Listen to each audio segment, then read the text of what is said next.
నిరుపేదల సొంతింటి కల సాకారం చేసేందుకు ప్రభుత్వం ప్రతిష్టాత్మకంగా చేపట్టిన ఇందిరమ్మ ఇండ్ల నిర్మాణాలను Telangana state housing corporation managing director VP Gautam పరిశీలించారు. ఆరూరు గ్రామ పంచాయతీ పరిధిలో షేర్వాల్ టెక్నాలజీతో నిర్మిస్తున్న మోడల్ హౌజ్ను ఆయన అధికారులతో కలిసి సందర్శించి నిర్మాణ నాణ్యతను తనిఖీ చేశారు. ఈ సందర్భంగా ఎండీ మాట్లాడుతూ షేర్వాల్ టెక్నాలజీని ఉపయోగించడం ద్వారా ప్రభుత్వం కేటాయించిన 5 లక్షల బడ్జెట్లోనే నాణ్యమైన ఇంటిని నిర్మించుకోవచ్చని తెలిపారు. ఈ పద్ధతిలో ఇటుకల అవసరం లేకుండా కాంక్రీట్ గోడలతో పటిష్టమైన నిర్మాణం జరుగుతుందని వివరించారు. సంప్రదాయ పద్ధతులతో పోలిస్తే ఈ టెక్నాలజీతో కేవలం 15 నుంచి 20 రోజుల్లోని ఇంటి నిర్మాణం పూర్తి చేయొచ్చని, లబ్ధిదారులందరూ ఈ అవకాశాన్ని వినియోగించుకోవాలని ఆయన సూచించారు. లబ్ధిదారుల ఎంపిక మరియు నిధుల విడుదల నేరుగా వారి ఖాతాలోకి జరుగుతుందని, మధ్యవర్తులను నమ్మి మోసపోవద్దని హెచ్చరించారు. గ్రామ సర్పంచ్ నాయకోటి లావణ్య మధు మాట్లాడుతూ హౌసింగ్ ఎండీ స్వయంగా గ్రామానికి వచ్చి నిర్మాణాలు పర్యవేక్షించడం సంతోషంగా ఉందన్నారు. వారి సూచనలతో గ్రామంలో మరిన్ని ఇందిరమ్మ ఇండ్ల నిర్మాణాలు వేగవంతం చేస్తామని తెలిపారు.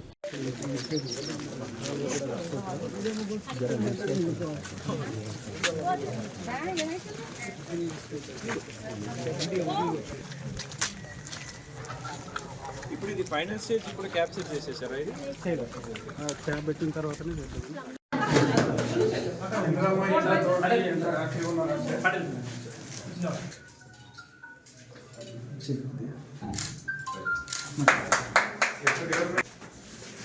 కాంట్రాక్ట్ కూడా చిన్న ఏమన్నా ఇబ్బంది ఉంటే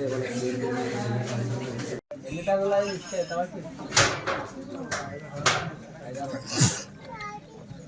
5 టన్నుల 5 రోజుల 10 రోజుల 16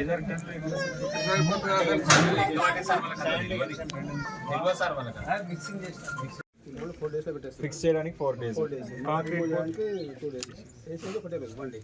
ఎన్ని రోజులు ఉంచాలి? 7 days 10 days. So 15 days cycle. 15 days cycle అంటే మంచిది కదా, నెలకి 2 చేయొచ్చు. ఈ సైడ్ ఇప్పుడు సార్ ఫస్ట్ అక్కడ ఫిట్ చేస్తాం. అంటే వర్షాకాలం ఉన్నా ఏది ఉన్నా ప్రాబ్లం లేదు. ఇప్పుడు వేరే ఏదంటే మనం ప్లాస్టింగ్ చేయలేము, ఇటుక కట్టే ప్లాస్టింగ్ చేయలేము, ఇటుక వేయలేము, ఏ ఇబ్బంది లేదు. బేస్మెంట్ అయిపోతే ఎప్పుడైనా చేసుకోవచ్చు. ఎవరుంటారు? ఈయన తండ్రి కొడుకు ఇల్లు ఉంటారు సార్. ఇదంతా రేకులు ఉంటుండే సార్. ఓకే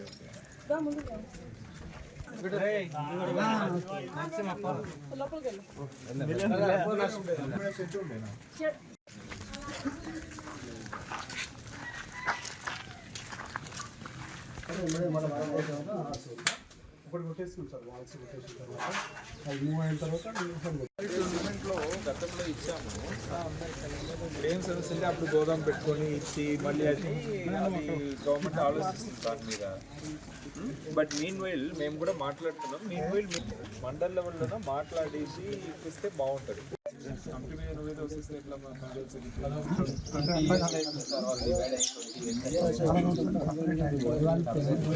ఇల్లు ఇవ్వద్దని చెప్పట్లేదు, ఒకటే ఫేస్ లో ఇవ్వద్దు.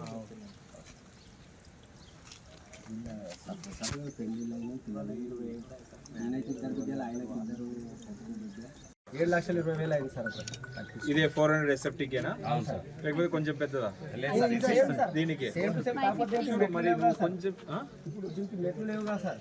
వాళ్ళు ఏంటంటే మెట్లు వేసుకున్నారు, లోపల సజ్జలు వేసుకున్నారు.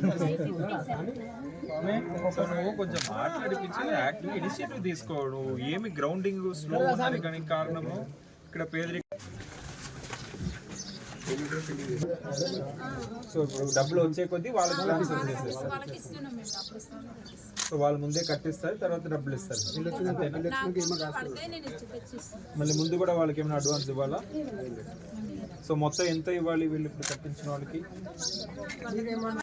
ఎక్కడ మీ ఇల్లు ఇది? ఓకే, ఎందుకు కట్టుకోవట్లేదు?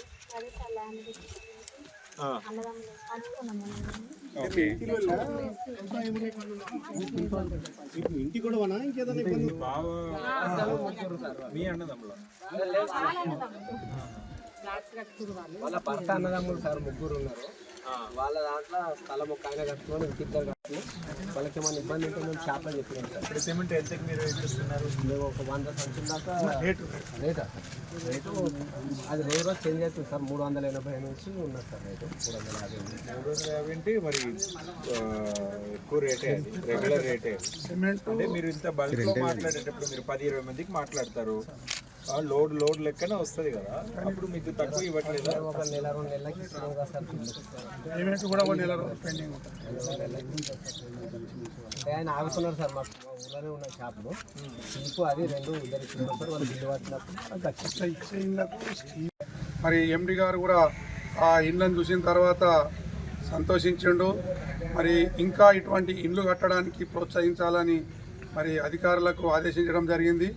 దానికి సంబంధించిన ఆ మెటీరియల్ ఏదైతే ఉన్నదో దాన్ని మరి ఎస్సీ కార్పొరేషన్ ద్వారా కానీ మరి మహిళా శక్తి గ్రూపుల ద్వారా డ్వాక్రా ద్వారా కూడా వాళ్ళకు అవసరం ఉన్నటువంటి నిధులు మంజూరిచ్చి దానికి సంబంధించిన ఏ మెటీరియల్ అయితే ఉన్నదో దాన్ని ఇచ్చి వేరే గ్రామాలలో కూడా ఎంకరేజ్ చేయాలి, చాలా బాగుందని చెప్పడం జరిగింది. మరి మేమందరం కూడా చూసినాము, చాలా బాగా ఉంది అది. మరి 5 లక్షల్లో ఇల్లు లేని వారికి సొంత ఇల్లు కట్టుకోవాలనే ఏదైతే కోరిక ఉండేనో మరి ఆ కోరిక నెరవేర్చడమైంది. వారి సొంత ఇంటి కళ నెరవేరడం జరిగింది. మరి ఆ ఇల్లు బాగున్నాయి. ఇంకా అటువంటి ఇళ్లను అన్ని గ్రామాలలో కూడా కట్టడానికి ప్రోత్సహించి దానికి అవసరమున్న మెటీరియల్ను సమకూర్చాలని కోరుతున్నాను.